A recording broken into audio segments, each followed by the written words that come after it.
तो चलिए दोस्तों बात करते हैं ट्रेंडिंग स्टार को, जिनका गाना है सेंड किसी चीज़। उस गाने को जो है आज जो है 4 दिन हो चुके हैं। 4 दिन में जो है 5 मिलियन व्यू जो है क्रॉस कर गया है। इसका लाइक मिले तो 2,64,000 जो है अब तक जो इसका लाइक मिल चुका है। कमेंट जो है 32,000 जो है अब तक मिल चुका है। अब यहाँ पर जो है पॉजिटिव चीज़ है, इसको जो है रिलीज किया गया है खेसारी म्यूजिक वर्ल्ड से। अब यहाँ पे पॉजिटिव वाली बात ये है कि जो है खेसारी भैया कि यार गाना जो भी जाता है तो यार ट्रेंड क्यों करने लगता है। जो भी गाना उनका आता है वह मतलब व्यू कम भी हो बेस भी हो उससे मैटर नहीं करता, पर यार गाना ट्रेंड क्यों करने लगता है। अभी जो गाना जो है 4 दिन हो चुका है, 2 नंबर पर ट्रेंड कर रहा है म्यूजिक सेक्शन में।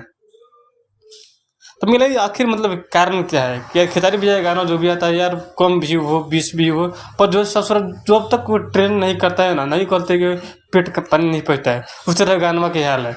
जब तक गाना कोई भी गाना क्यों ना हो, पर यार कोई भी चैनल हो, जब तक वो ट्रेंड नहीं करेगा जब तो गाना पेट का पानी नहीं पचेगा। बाकी आप लोग को कुछ जानकारी हो तो वीडियो से कमेंट बताइएगा, और वीडियो अच्छी लगी तो वीडियो को लाइक कीजिए, चैनल सब्सक्राइब कीजिए। आखिर नेक्स्ट वीडियो मिलता है, आप लोग जहाँ भी रहिए खुश रहिए मत रहिए, और जो इसका कारण जरूर बताइए कि आखिर जो गाना क्यों ट्रेंड करता है। बाकी हम जो है प्रयास करेंगे नेक्स्ट वीडियो में बताने का।